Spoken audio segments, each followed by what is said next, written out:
사도신경으로 신앙 고백하시겠습니다. 전능하사 천지를 만드신 하나님 아버지를 내가 믿사오며 그 외아들 우리 주 예수 그리스도를 믿사오니 이는 성령으로 잉태하사 동정녀 마리아에게 나시고 본디오 빌라도에게 고난을 받으사 십자가에 못 박혀 죽으시고 장사한 지 사흘 만에 죽은 자 가운데서 다시 살아나시며 하늘에 오르사 전능하신 하나님 우편에 앉아 계시다가 저희로서 산자와 죽은 자를 심판하러 오시리라. 성령을 믿사오며 거룩한 공예와 성도가 서로 교통하는 것과 죄를 사하여 주시는 것과 몸이 다시 사는 것과 영원히 사는 것을 믿사옵나이다. 아멘. 찬송가 420장 찬송하시겠습니다.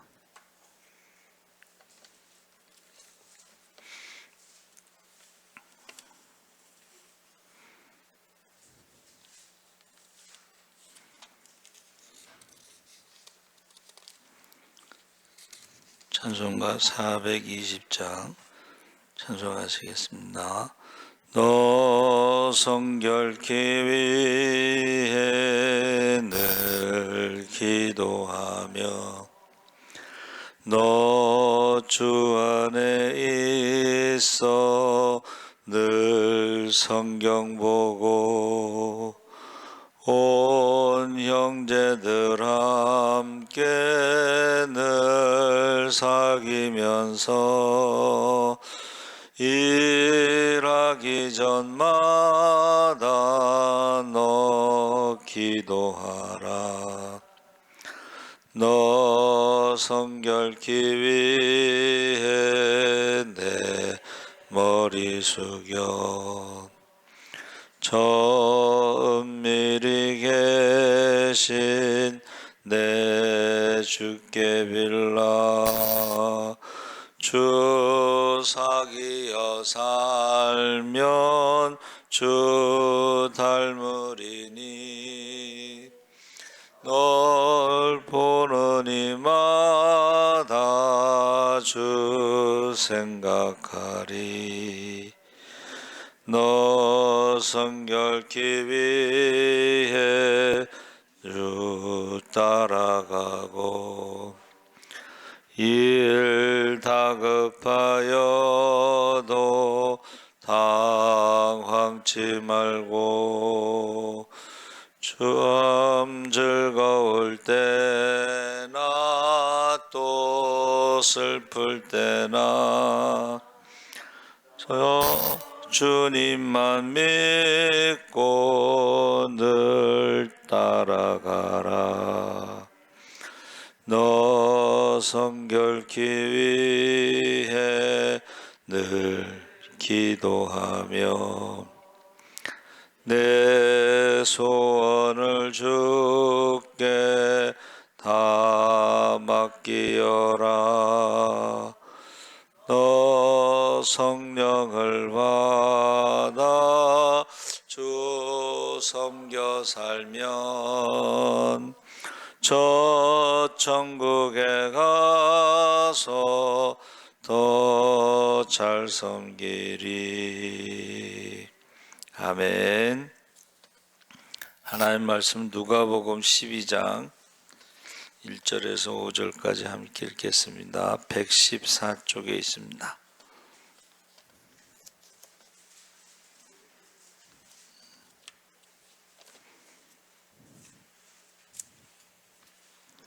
(114쪽) 누가복음 12장 1절에서 5절까지. 이게 제가 성경책이 좀 다른가 보네. 맞아요? 12장 1절에서 5절까지 우리 다 같이 천천히 읽겠습니다. 그 동안에 무리 수만 명이 모여 서로 밟힐 만큼 되었더니 예수께서 먼저 제자들에게 말씀하여 이르시되 바리새인들의 누룩 곧 외식을 주의하라. 감추인 것이 드러나지 않을 것이 없고 숨긴 것이 알려지지 않을 것이 없나니 이러므로 너희가 어두운 데서 말한 모든 것이 광명한 데서 들리고 너희가 골방에서 귀에 대고 말한 것이 지붕 위에서 전파되리라. 내가 내 친구 너희에게 말하노니 몸을 죽이고 그 후에는 능히 더 못하는 자들을 두려워하지 말라. 마땅히 두려워할 자를 내가 너희에게 보이리니 곧 죽인 후에 또한 지옥에 던져 넣는 권세 있는 그를 두려워하라. 내가 참으로 너희에게 이르노니 그를 두려워하라. 아멘. 할렐루야. 잘 오셨습니다. 우리 사순절의 새벽기도 오신 여러분을 축복합니다. 오늘 말씀의 제목이 바리새인 누룩.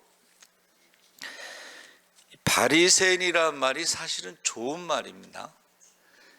바리새인이란 말은 그 히브리어 파루시에서 왔는데 분리된 사람들, 하시딜에서 왔는데 이것은 경건하다 이런 뜻이고, 하베림이라는 것은 율법을 지키는 자.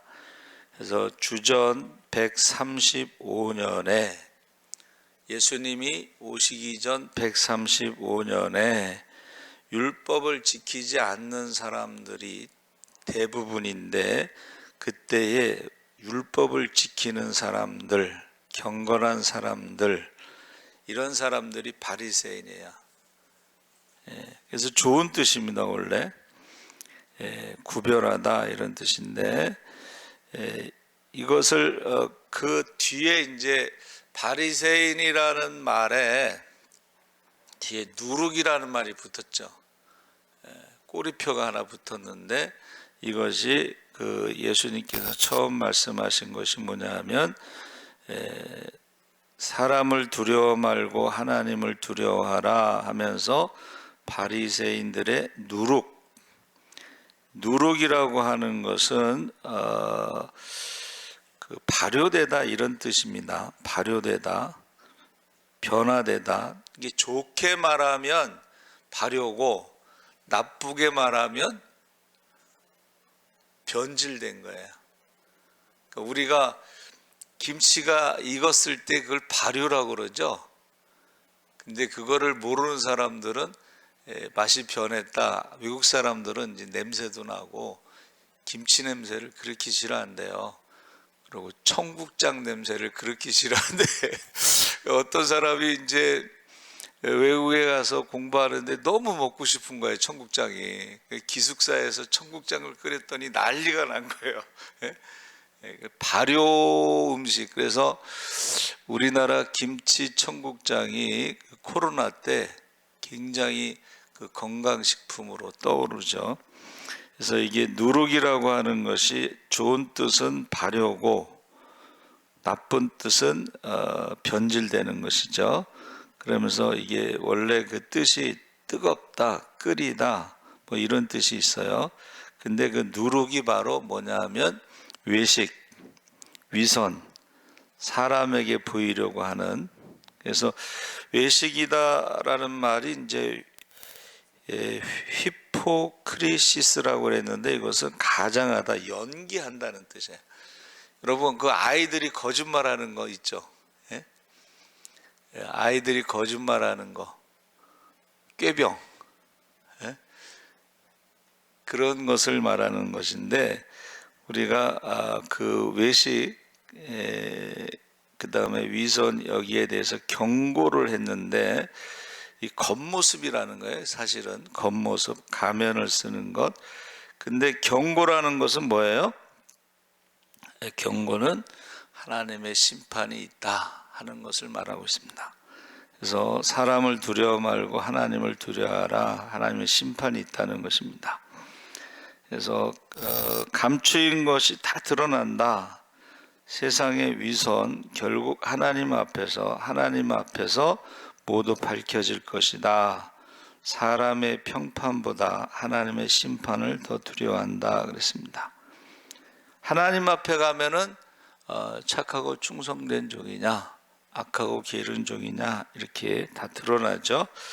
그래서 성령께서 박해와 위기 속에서도 무엇을 말할지 염려하지 말라. 성령께서 그때 마땅히 할 말을 가르쳐 주신다 그랬습니다.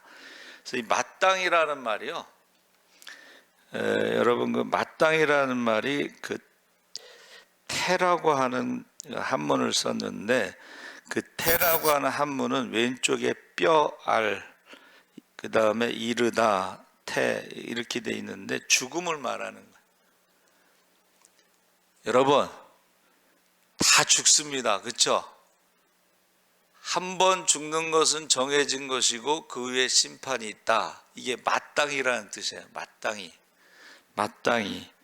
그래서 우리가 하나님 앞에 갔을 때에, 또 예수님이 재림하실 때에 우리 말하는 것을 가지고 말의 심판이 있다 그랬어요. 열매를 가지고 심판한다 그랬어요. 그래서 겉모습 그것이 아니고 열매를 가지고 심판하신다 그랬어요. 그러니까 그것을 두려워하라는 거예요. 사람들의 그 평판은 사실은 죽음으로 모든 것이 끝납니다. 여러분 우리나라의 법도요, 그 사람이 죽으면은 공소시효가 만료되는 거예요. 더 이상 재판하지 않습니다. 그렇죠? 예. 그런데 하나님의 심판은 달라. 죽은 다음에 심판이 있다는 것을 지금 말해주고 있습니다. 그래서 원래는 좋은 뜻인데 이게 나중에는 이제 변질된 누룩, 외식하는 꼬리표, 바리새인은 좋은 뜻인데, 말씀을 지키는 자, 경건한 자, 구별된 사람 좋은 뜻인데 그 뒤에 누룩이 들어가 있는. 그래서 전에 어떤 분이 이제 우리 교사들 데리고 여기 앞에다가 개척을 했잖아요. 근데 지나고 나서 이제 한번 왔어요. 과일을 사갖고 왔어. 그러면서 자기 입으로 그래. 꼬리표가 붙었다는 거야. 당짓고 교사들하고 구역 식구들 데리고 여기다가 개척했다고 하는 꼬리표가 붙어서 자기가 나쁜 년이 돼버렸다, 뭐 자기 말로 그래요. 근데 성경에는 그게 중요한 게 아니고 당짓는 자들은 천국에 들어가지 못한다 이렇게 돼 있어요. 하나님을 두려워해야지 뭐 사람들이 말하는 것을 두려워하지 말고 하나님을 두려워해야 되는 것입니다. 두 번째는 그 13절에서 34절에 어리석은 부자에 대해서 이야기하고 있습니다. 한 사람이 재산 분할 문제로 예수님을 찾아왔는데 주님이 모든 탐심을 물리치라, 12장 15절에 그러면서 그가 어떻게 했어요? 어리석은 부자의 비유를 들어서, 여러분 어리석은 부자 이야기 아시죠? 자신의 안락을 위해서 곡간을 크게 짓고 재물을 쌓아둔 부자에게 하나님은 뭐라고 말씀하신다고 그랬어요? 오늘 밤 내 영혼을 도로 찾으리니 그러면 내 준비한 것이 누구의 것이 되겠느냐. 이게 고상하게 이제 말씀하셨는데 우리나라 사람들은 말을 참 재밌게 하잖아요. 열심히 돈 벌으면 죽은 다음에 어떤 년 좋은 일 시키길. 우리나라 말은 참 어떤 년 좋은 일을 시키냐고. 그래서 실제로 돈 많이 벌어놓고 암으로 죽었는데 그 남편이 세장가 들었잖아. 돈 많으니까 세장가 들더라고. 가까운 그 사람이 친구의 친구인데, 그리고 여기 앞에 천문대가 있는데 거기 부인이 암으로 죽었는데 조금 있다가 세장가 들더라고. 그래서 오늘 밤 내 영혼을 도로 찾으리니 그러면 모든 것이 누구의 것이 되겠느냐. 자기를 위해 재물을 쌓고 하나님께 대하여 부여하지 못한 자의 결말을 보여준다 그랬습니다. 그래서 재산 많이 쌓아두면요 자녀들이 싸운대요. 그래서 우리 이제 연세 드신 분이 있었는데 집이 여기 하나 있었어요. 요 교회 뒤에 집 새로 졌는데 그 분을 요양병원에 입원을, 치매가 약간 있으니까 이제 요양병원에 입원했는데 나중에 그 아들하고 딸하고 이제 재판이 걸렸어. 그 엄마 집 때문에. 그러면서 우리 보고 와서 증인을 서달래. 그래서 우리는 그런 거 증인 서지 않는다고 그랬는데, 여러분, 이 어리석은 부자는 현실에서 늘 나타나요. 대부분 자녀들이 재산 때문에 싸웁니다. 그러면서 까마귀와 백합화에 대해서 하나님이 까마귀도 먹이시고 백합화도 입히신다. 하물며 하나님의 자녀인 우리를 돌보지 않으시겠느냐. 먼저 그의 나라와 그 일을 구하며 이 모든 것을 더하신다 그랬습니다. 그래서 그 부자의 비유가 이제 16절에서 21절까지 나오고 22절에서부터 34절까지가 까마귀와 백합화, 비슷한 말이 있죠. 그 마태복음 10장 29절에 너희가 많은 참새보다 귀하지 않느냐. 하나님 아버지가 허락하지 않으면 참새 한 마리도 땅에 떨어지지 않는다. 마태복음 10장 29절 31절에 나오는 말씀입니다. 그래서 어느 개척교회 목사님이 이제 이 말씀을 읽으면서 내가 그래도 참새보단 귀하다 그렇게 하면서 위로를 받으셨다고 그래요.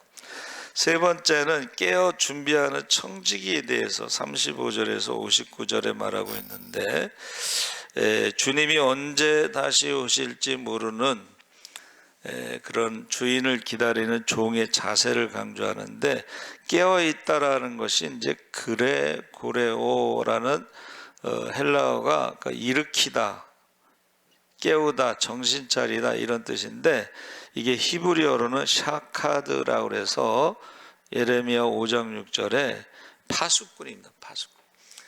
파수꾼은 밤에 잠을 안 자고 이렇게 지키는 사람이에요. 그렇죠? 그 나는 선한 목자다, 나는 양의 문이다 했을 때에 문이 따로 있는 게 아니고 목동이 문처럼 거기 앞에 있는 것을 말하는 거야. 그리고 밤에도 지키는 거지. 같이 자는 거야. 목자와 양은 같이 자는데 문 앞에서 자는 거예요. 목자가 문 앞에서. 그래서 양의 문이다 그랬습니다. 그래서 이 밤중에 여러분, 자 보세요. 허리에 띠를 띠고 등불을 켜고 준비된 종은 복이 있다 그랬는데, 이 밤중에 죄의 밤이 깊어갈 때에 회개하라 천국이 가까웠다라는 말은 죄의 밤이 깊어서 성문이 닫힌 거예요. 어디로 들어가야 돼요? 좁은 문으로 들어가야 돼. 좁은 문으로 들어가기 위해서는 어떻게 해야 돼요? 모든 걸 내려놓고 고개를 숙이고 들어가야 돼. 고개를 숙이고. 말 타고서 절대 좁은 문으로 들어갈 수가 없습니다. 뚱뚱한 사람도 들어가기가 힘들어. 내가 가봤는데 좁은 문이요, 이렇게 고개를 많이 숙여야 돼. 그리고 답답해요. 뚱뚱한 사람들은 들어가기가 답답해. 근데 들어갔는데 거기에 뭐가 있냐면, 예배실 들어가기 전에 방이 이렇게 공간이 있어. 근데 여러분, 세례를 받지 않은 사람들은 거기서 서서 예배 드려야 돼. 세례 받은 사람만 들어가서 앉아서 예배 드릴 수가 있어. 근데 황제가 세례를 안 받았어. 어디서 예배 드려야 돼? 거기 서서 예배 드려야 돼. 못 들어가는 거야. 그래갖고 이단들이 또 그거를 잘 이용해 먹었어요. 박태선 장로가 14만 4천 명, 그게 여호와의 증인이 시작됐는데, 사람들이 14만 4천 명이 막 땅 팔고 집 팔고 거기 들어왔어요. 역곡에 우리 친구도 거기 들어갔거든. 근데 14만 4천 명이 도우니까 어떻게 해요? 돌아가라고 안 하고 14만 4천 명은 예루살렘 성 안에, 나머지는 그 바깥에 그래갖고 제1 신앙촌 역곡, 제2 신앙촌 덕소, 여기 말을 바꾸는 거야. 신천지가요, 자기네들도 14만 4천 명인데 14만 4천 명이 넘었어요. 그런다고 돌아가라고 그랬어? 시험을 봐가지고 14만 4천 명 하고, 그 다음에 또 나머지 뭐 대기자 뭐 이런 식으로 말을 바꿔. 지금 이만희가 죽고 나서 영생불사의 교리를 바꾸려고 지금 준비하고 있습니다.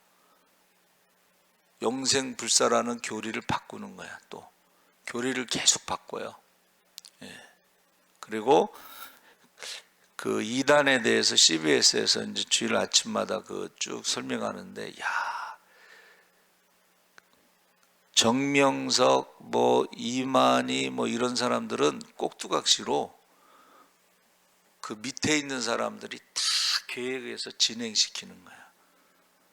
그리고 죽은 다음에 어떻게 할 것인가도 프로젝트가 여러 가지 있어요. 여러분, 저와 여러분이요, 깨어 있다는 것은 지금 밤에, 죄의 밤이 깊어갈 때, 주님이 오실 날이 가까울 때에, 이것은 술 취하지 말라. 깨어 있다는 건 정신이 맑다 이런 뜻인데, 술 취하지 말라, 세상을 사랑하지 말라 그랬죠. 세상이나 세상을 사랑하면 그 속에 하나님의 사랑이 없다 그랬습니다. 등불을 켜고 너희는 회개하라, 천국이 가까웠다, 너희는 세상의 빛과 소금이다, 이렇게 말씀하셨죠. 그래서 준비된 사람, 그 준비된 사람들에게 하나님께서 복이 있다 그랬는데, 여기서 뭐라 그랬냐면, 지혜롭고 진실한 청지기는 때를 따라 양식을 나눠주는 자다. 많이 받은 자에게는 많은 것을 요구하시고 주인의 뜻을 알고도 준비하지 않은 자는 엄히 벌을 받을 것이다 하면서, 시대를 분별하지 못하느냐, 서쪽에서 구름이 일면. 이 서쪽은 어디예요? 지중해를 말합니다. 지중해 서쪽. 구름이 일면 비가 올 줄 알면서 왜 이 시대의 징조, 재림, 심판에 대해서는 분별하지 못하느냐 하고 책망을 받는다 그랬어요. 그러니까 여러분, 저와 여러분이, 제가 기독교인 믿는 사람들은 역사를 알아야 된다. 역사, 그렇죠? 근데 무조건 나는 뭐 어느 편이다 해서 편들면 안 되고,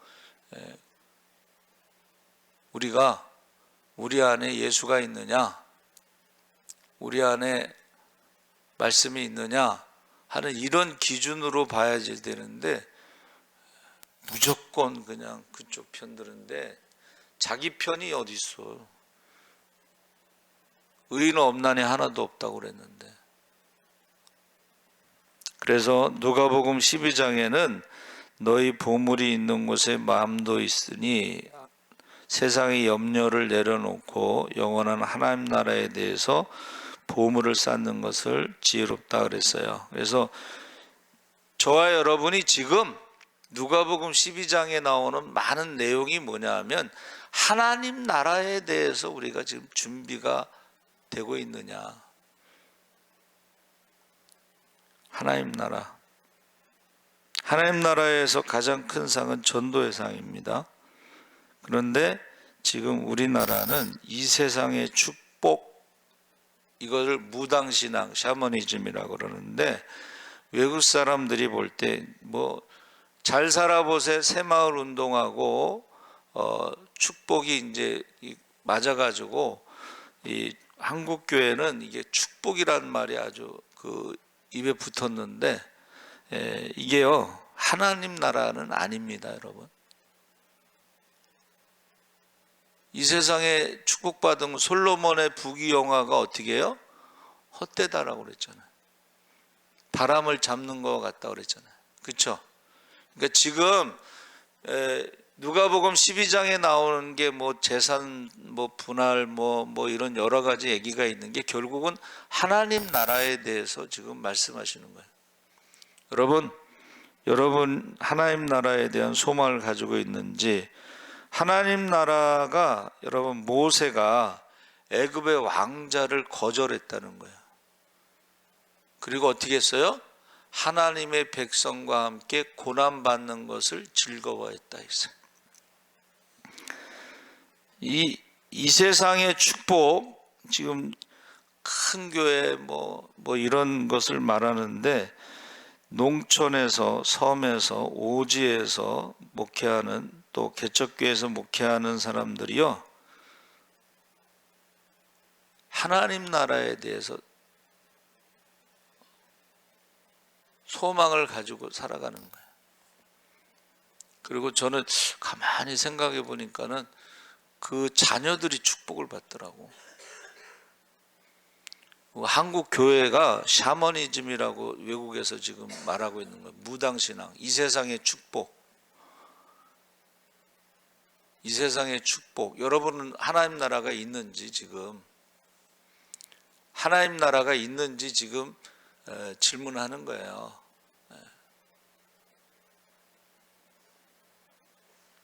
그래서 저와 여러분이 우리의 마음이 어디 있느냐, 여기 뭐 성경에는 이제 보물이라고 그랬는데 사실은 여러분의 가장 큰 보물은 여러분의 자녀가 보물이에요. 여러분의 자녀의 이름이 하나님 나라의 생명책에 기록이 되어 있는지 그걸 물어보는 거예요. 저와 여러분의 이름이 생명책에 기록되어 있는지. 그래서 12명이 권능을 받고 예수의 이름으로 병도 고치고 귀신도 쫓고 죽은 자도 살리고 기뻐했을 때 70명의 제자가 권능을 받고 예수의 이름으로 병도 고치고 귀신도 쫓고 죽은 자도 살렸을 때 기뻐했을 때에 귀신이 나가는 것으로 기뻐하지 말고 하나님 나라의 생명책에 너희 이름이, 여러분의 자녀의 이름이 기록된 것으로 인하여 기뻐하라. 하나님 아버지 감사합니다. 어리석은 부자로 살다가 지옥에 가지 않게 하시옵소서. 우리의 이름이 생명책에 기록된 것으로 인하여 기뻐하게 하시옵소서. 우리의 자녀들의 이름이 생명책에 기록된 것으로 인하여 기뻐하게 하여 주시옵소서. 감사하며 예수님의 이름으로 기도하옵나이다. 아멘. 하늘에 계신 우리 아버지여, 이름이 거룩히 여김을 받으시오며 나라의 임하옵시며 뜻이 하늘에서 이룬 것 같이 땅에서도 이루어지이다. 오늘날 우리에게 일용할 양식을 주시옵소서. 우리가 우리에게 죄 지은 자를 사하여 준 것 같이